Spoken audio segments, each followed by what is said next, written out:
On this edition of City Focus, we inform you about a partnership between the Valdosta Fire Department and Wiregrass Georgia Technical College. We let you know how you can volunteer for the KLVB October events. The local Department of Labor wins a state award. And we talk with Jessica Catlett of the Valdosta Lowndes Parks and Recreation Authority. These stories and more on this edition of City Focus.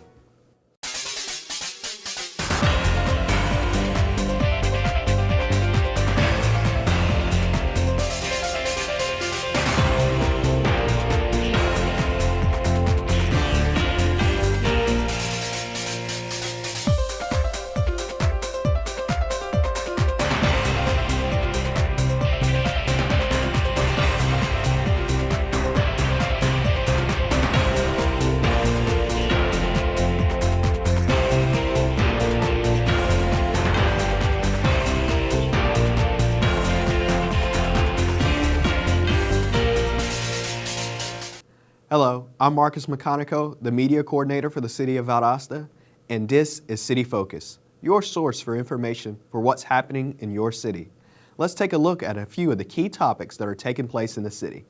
The Valdosta Fire Department has teamed up with Wiregrass Georgia Technical College to give some of their vehicles some much-needed body work. Well, we were looking for some economic ways to get our couple vehicles that we have that are a little bit older, but they're still running good, repaired and painted. We're trying to make our fleet a little more, we want everybody the same. Wiregrass's automotive collision repair program took the challenge of restoring these vehicles to their former glory. The city needs something done. They need some work done on this vehicle, and we need a vehicle like this basically to train the students with. So it's a win-win deal for both of us. They can get some work done on this vehicle, and we can train our students on it. The price to restore these vehicles would have cost the city up to $10,000, but with the help of Wiregrass, the price was greatly reduced. Well, if they were going to be repaired, it would probably would have cost us around the 10 or 12 grand to get them repaired and painted, and then to get the fleet uniform as we'd like it. But as of right now, we're probably going to save $7,000 to $8,000. This joint effort will prove beneficial for both parties. Wiregrass students will get hands-on training to further their education, and the fire department and city save money on much-needed work. The city needs something to look good. You want our fire department to look really well. So a truck that's been in service this long needs some attention, and we can do it and just cover the materials on it. I'm happy with that. The students are good because they're learning how to do something like this. Well, it's not necessarily just the fire department, but we could use it on equipment and other areas of training and things like that, or it just may be a savings for the city. For more information, contact Valdosta Fire Department at 229-333-1835. Keep Loud's Valdosta Beautiful is looking for volunteers for their 2 October events. Rivers Alive on October 3rd and Make a Difference Day on October 24th. Both events will be from 9 a.m. to 12 p.m. Last year we had about 188 volunteers come out and help us clean approximately 8 different areas around the city and county, different waterways and whatnot. We picked up about 3,100 some odd pounds of stuff. Yes, roughly a little over a ton and a half of trash and litter and debris that was out in places that it didn't belong. You can look in some of the areas of this creek right now, you'll see some water bottles, some potato chip wrappers and bags and stuff like that. And we get out and we do these events just to create awareness of litter, the importance of not doing it, and what better way to teach people than to get out and do it. KLVB is a group that prides themselves on making good on their name. These 2 events are just a couple of ways that citizens can volunteer to help their community. It should be a really a no-brainer for folks to take their trash and simply put it in a trash can. Don't throw it out of your car window if you're walking through a park. Don't throw it down because it's going to wind up in a waterway eventually. If not a waterway on the side of the road, it's unsightly. It's just ugly to look at. It's bad for business. It's bad for tourism. It's bad for our community. It brings down property value. There are numerous reasons why people should not litter. Since the year 2000, KLVB has helped clean up numerous areas and have picked up over 1,000 tons of trash in the Valdosta area. If you would like to volunteer for one of these events, contact Aaron Strickland at 229 671-3698. The Valdosta Fire Department raised $8,350 this Labor Day for its annual MDA Field the Boot Drive. The city's firefighters were stationed outside of the 2 Walmarts and 3 Winn-Dixies in town on Thursday, Friday, and Saturday during the holiday weekend. Members of the community stopped by the various locations, giving what they could to help the cause. The International Association of Firefighters is the largest national sponsor of MDA in the country. The funds raised this weekend will help local kids attend MDA camp held each summer. For more information, contact the Valdosta Fire Department at 229-333-1836. State-of-the-art architecture with a touch of Southern charm. That's what Valdosta's Barber Pittman House is best known for. What people may not know is the secret to its perfect condition even after 100 years. In its heyday, it was full of all the modern amenities and always was admired as a very structurally beautiful, sound dwelling. The home was built in 1915 for Eugene Barber, the first bottler at Valdosta Coca-Cola Bottling Works, which is the second oldest bottling company in the United States. Barber left the home to his daughter, Ola Barber Pittman. When she passed in 1977, her will stated that the home was left to the citizens of Valdosta. Although the house was left in poor condition, the community had hope in its restoration. What was once a house in despair is now the beautiful restored home of the Valdosta Lowndes County Chamber of Commerce. It's also been placed on the National Register of Historic Places. The registry is the official list of the nation's historic places worthy of preservation. When restoring these places, specifically one with 100 years worth of history, Councilman Tim Carroll says this is no easy task. It runs probably on average about $5,000 a year to provide maintenance and upkeep to the home. These are very expensive on these old homes. Old homes are true treasures, but they're also very expensive to maintain. Councilman Carroll says with their recently launched capital campaign, he hopes to raise funds to provide ongoing maintenance and renovations to the Barber Pittman House. This allows businesses and individuals to have naming opportunities on the building, such as a window or a room. Our goal is to raise $500,000, and through these naming opportunities, businesses and individuals are pledging their funds. We're a little over halfway there. And our goal is to be completed with this drive by mid-October. Also in October, plans are underway for a diamond gala to celebrate the 100th anniversary. An elegant, delicious, wonderful evening for people to gather with their friends and help support the maintenance of the Barber House. Penny says that the centennial celebration is much more than just restoring the Barber Pittman House. It's also to restore the history of the Valdosta community. Can you help me with this? My new dad teaches me all kinds of stuff. Sure. He helps me with homework. That would be 3.6795. Thanks. Yep. He helps me with my decision making. I wouldn't use this one. Ever. And he's even teaching me how to drive. And that's why cars have bumpers. I'm learning so much. You don't have to be perfect to be a perfect parent. Thousands of kids in foster care will take you just as you are. We have Jessica Catlett here of the Valdosta Lowndes County Parks and Recreation Authority. Jessica, thank you for joining us. Thanks for having me. Okay. Before we get into any events that the VLPRA are having, you have one open board seat. Yes. What are the responsibilities of those board members, and if anybody's willing to serve, what do they need to do? Well, anybody who wants to be a member of our board simply has to fill out the application. Just go down to City Hall, and the position is appointed by the City Council. So this position is actually a community liaison through the City Council. This person represents the interests of the Valdosta community, again, as appointed by that City Council. And then the board members, they meet at least once a month in their regularly scheduled meeting. They also serve on committees, and then they sort of take a bird's eye view of our Parks and Recreation Authority. We have a staff that runs day-to-day operations, so the board isn't involved necessarily in any day-to-day operations, but what they do is they manage the budget and they appoint the budget. They also manage larger projects and capital projects, sort of the direction of the parks, the direction of the authority, and larger projects like that. Okay, cool. And a board term is 3 years. 3 years, okay. Well, obviously we need more people to serve on all the boards across across Valdosta. But to get back to some of the action that you guys do at the Parks and Rec, you guys are in the middle of football. And soccer, what other new sports and registrations do you guys have in Covenant?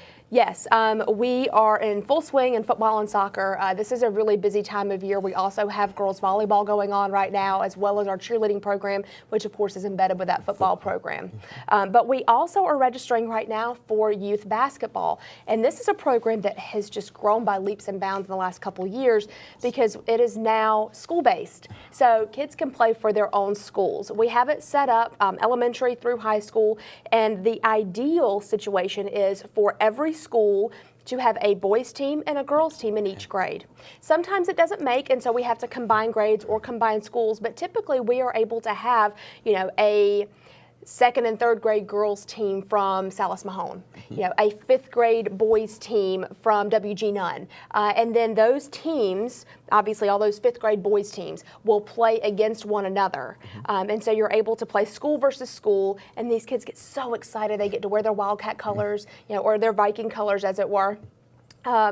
We even have the private schools that get involved. We've had teams from St. John's and from Valwood, and so we're really excited to be able to include everyone. Everybody wears their school colors, and they get to wear their school name on their shirt if they have a school-specific team. So you have those kids that are wearing their Salis Mahone shirt, and they get out there and they have an absolute ball.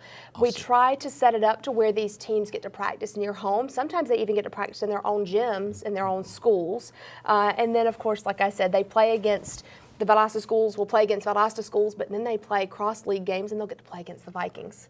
Gotcha. How fun. Yeah, cool, and we have a tournament at the end. We have academic all-stars. We have an all-star program as well. So that registration is going on through October 23rd. It's only $75 a child, and that includes your uniform. So it's a fantastic deal. And what about, what do you have for the adults coming up? Well, for the adults, we have a few things happening. We are registering for adult kickball next month. Kickball has been such a blast. We started this a couple years ago, and we said, sports, we're Parks and Rec, we're supposed to have fun. Yeah. And getting these grown-ups out there playing a game that you maybe haven't played since you were 7, it's so much fun.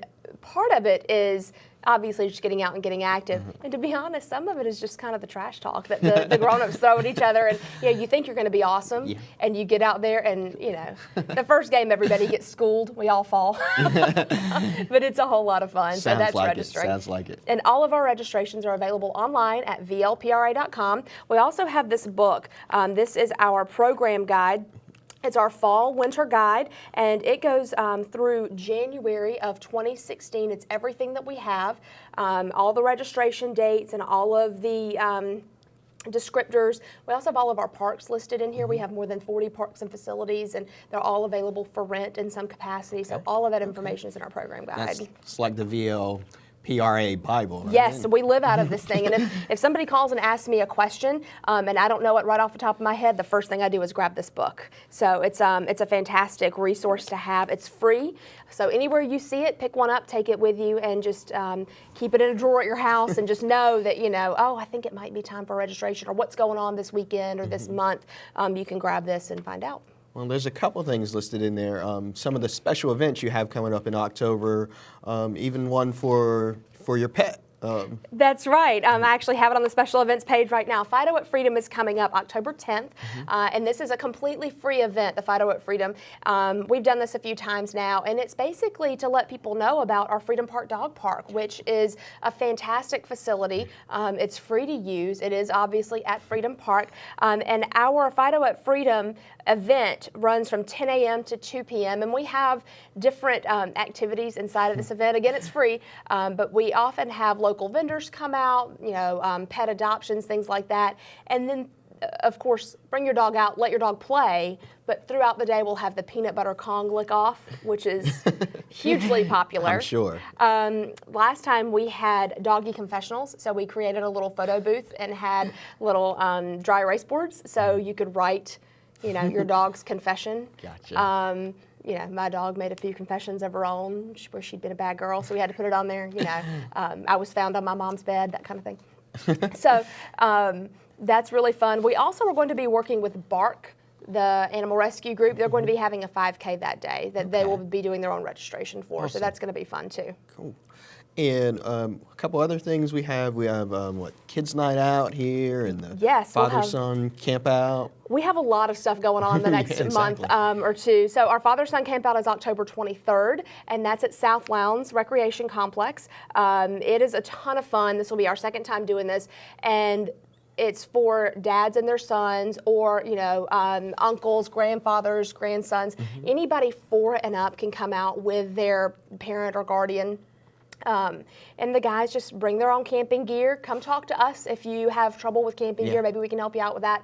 And they camp out on the outfield and the baseball field down at Freedom Park, at South Lowndes Park, and they play a little night baseball.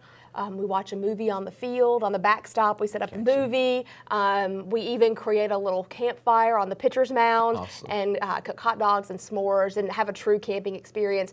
The beauty of this is you're not really out in the woods. And so maybe you have a 4, 5, 6-year-old and you've never gone camping before, or the farthest you've gone is the backyard and you kind of want to branch out a little bit, but you don't really want to go whole hog into the woods yet. So this is a great way to do it. You're away from home, but you have bathrooms. That is a positive. Right. That is positive. A couple other things that we are doing. We have our Dixie Cream Donut Dash, which is coming up October 3rd. That is in conjunction with the Hayhira Honeybee Festival. It used to be the Hayhira Honeybee Century Ride. This is for cyclists with an appetite, that's what we say. There are 4 different race lengths. We've got about a 20-miler, that's our donut hole sprint, where eating donuts at rest stops takes minutes off of your race time. You're earning your donuts. And then we have the other 3 races. We've got about a 35-miler, I think, a 63-mile metric century ride, and then a 100-mile century ride where the donuts are optional. And that's all going to be on our website at vlpra.com, and you can register there. Awesome. I know you guys are always looking for volunteers. Yes. If somebody wants to volunteer for VLPRA, yes, who do they need to contact, and how, and what do they need to do? Sorry. Well, I'll tell you, there are a couple different avenues for volunteering. Obviously, we are always in need of coaches, especially soccer. I feel like some folks get kind of intimidated by soccer. You don't have to be David Beckham to coach soccer, especially if you're talking about little kids. When you're talking about 3, 4, 5-year-olds, you're just teaching them how to not use their hands. That's really all you're doing, and teaching them to follow directions and get in a straight line and then kick the ball to one another and share. So it's a really simple thing to coach. If you want to coach with us in any capacity, you have to fill out a background check. Those are available online. It's completely free. Just go to vlpra.com, click on volunteer at the top of the page, and that'll take you to our background check portal. You have to fill out all the information, and then it has to come back as a clear background check before we can let you coach. Once it comes back clear, you come into the office and we give you a badge. We'll take your picture. So the badge has your photo, and it has the expiration date. It's good for 1 year. Okay. So every year you have to re-up. And if you don't, or if it's expired, then we can't give you a roster and you can't be on our sidelines. So it's all for the protection and safety of the children. And it's been a fantastic system. And so we ask that even if you're not sure, we have a lot of parents that say, well, I think I might want to help. If you want to help, you still have to pass the background check. So go ahead and do it just in case. And then if you want to volunteer for a special event, then that's a little bit of a different story. Mostly special events are with Sarah Pinson, but we also have our therapeutics divisions where we have things like Special Olympics. So if you want to volunteer for Special Olympics in the spring, then we would really like for you to call Tammy Crosby. The number at our office is 259-3507. Tammy's for therapeutics, Sarah's for special events, but you can talk to any of us, we'll help you out. And that number again, 259-3507, and all of our contact information is also on our website, vlpra.com. Okay, awesome, thank you. Jessica, is there anything else? You guys have so much going on. Well, I really would like to encourage everybody to go ahead and start forming their teams for our stocked cart race, which is November 14th. This is our 3rd annual stocked cart race. This is such a fun event. We drag race shopping carts. in a parking lot. That's apparently, that's if you boil it down, that's what it is. But it really is to raise food for Hungry at Home, which is the organization that helps feed hungry kids in our schools. It was started by a local teacher, a couple of local teachers who realized that they had kids coming to school on Monday that maybe hadn't eaten since Friday at lunch or hadn't had much to eat. And I can't imagine, you know, when I was a kid, I looked forward to Fridays. I looked forward to holiday breaks. And there are kids that don't because they don't know where their next meal is going to come from. Exactly. So this organization takes backpacks, empty backpacks, fills them up with food, as healthy as you can get in the prepackaged versions. And it's stuff that kids don't have to cook. So you don't want to bring cans. You want to bring granola bars and, you know, individual apple sauces and things like that. And peanut butter. They use peanut butter a lot. So things like that, juice boxes, bottled water, and we donate all of that, or folks donate all of that, and then the Hungry at Home folks stuff those backpacks and hand them out very discreetly on Fridays. The kids bring them back empty on Monday. So to enter the stocked cart race, bringing it back to us, to enter that stocked cart race, you have to gather at least $25 worth of food. That's your entry fee. We accept no money. It's only food. And so people form teams. We have had 2 teams from the Valdosta Fire Department for the last couple of years, and they have dominated. So we had one family that just decided to do it as a family last year, and they actually won fastest cart. Cool. Awesome.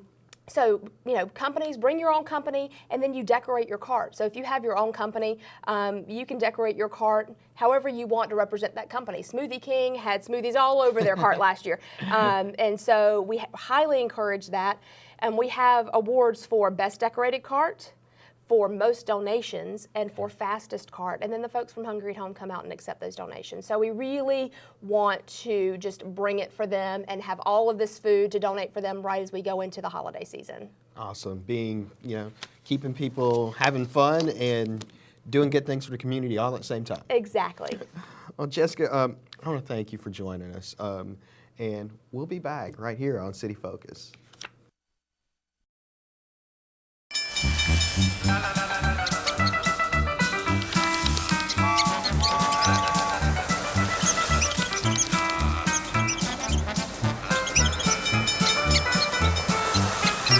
Kids will spend 15 minutes watching online videos like this one. Brushing for 2 minutes now can save your child from severe tooth pain later. 2 minutes, twice a day. They have the time. The Mayor's Council for Persons with Disabilities gives advice to the mayor on issues of accessibility throughout the city. Handicap ramps, parking spots, and bathrooms are just a few examples of what has been done to help. But there's still more to do. Physical accessibility is very important. One of the great things about providing physical access is it usually improves access for everybody. You know, a curb cut is used by people who use wheelchairs, but also by families who use carriers or buggies or things like that. But there are other areas that need to be addressed too.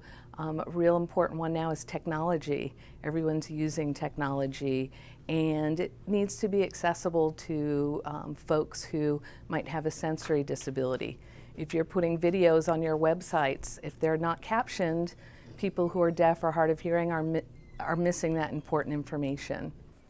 A banquet is being held October 13th at the Valdosta State University Center at 7 p.m. to celebrate the 25th anniversary of the Americans with Disabilities Act, or the ADA.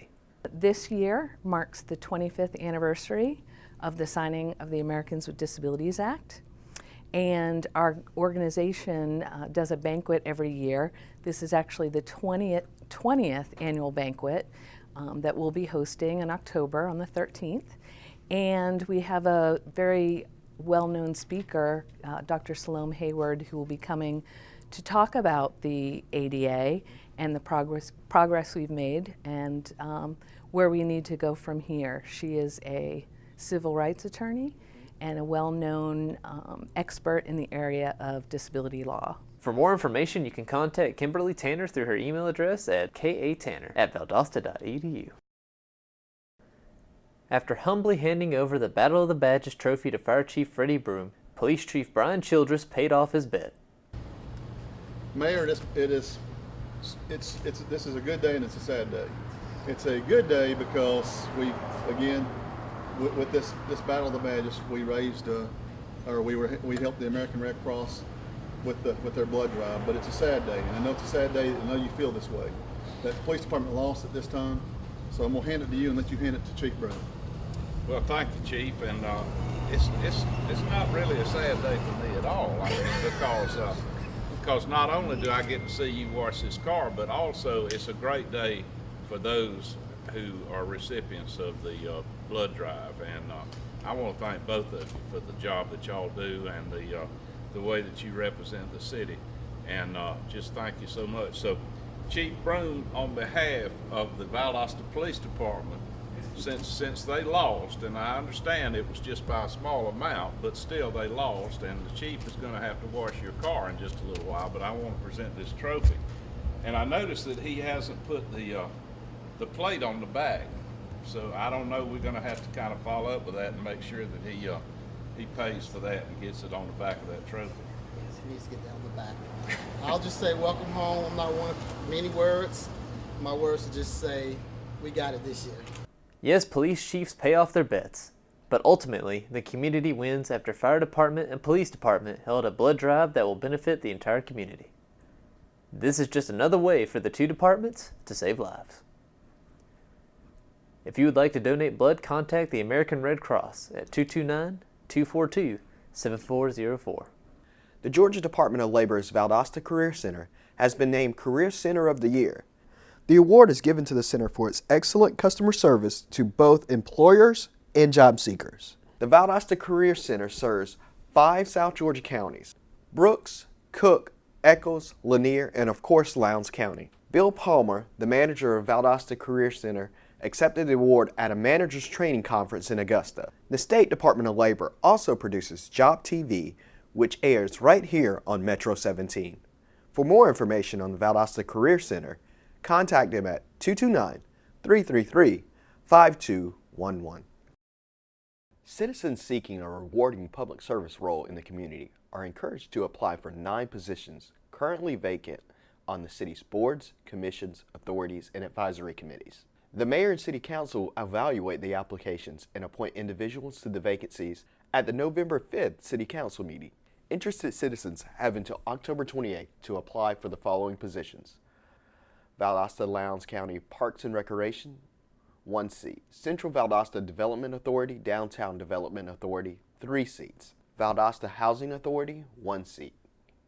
Valdosta Lowndes County Conference Center and Tourism Authority, 1 seat. Valdosta Tree Commission, 1 seat. Valdosta Lowndes County Construction Board of Adjustment and Appeals, 1 seat. For more information to obtain the necessary forms, visit valdostacity.com or contact City Clerk Teresa Bolden, 229-259-3503.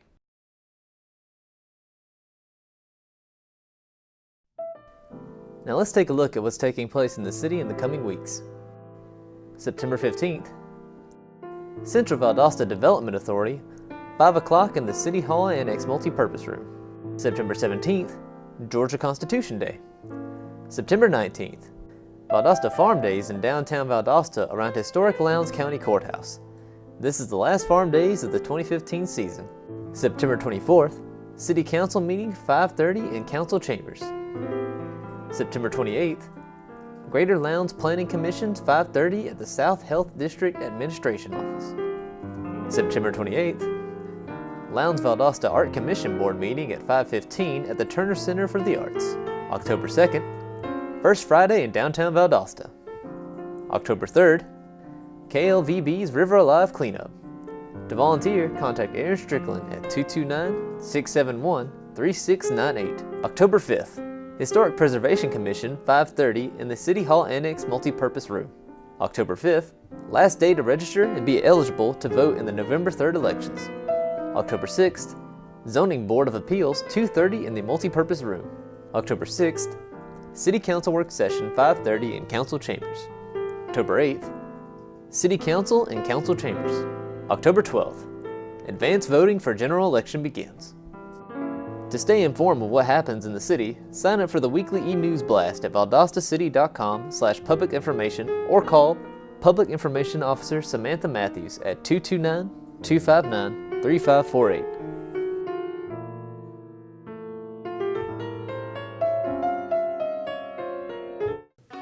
Earlier, we informed you about open boards and commission seats within the city. These positions are a way for everyday citizens to become more involved with their local government. We at Metro 17 encourage as many citizens as possible to become more engaged and to help create an even more positive place to live. This concludes another edition of City Focus.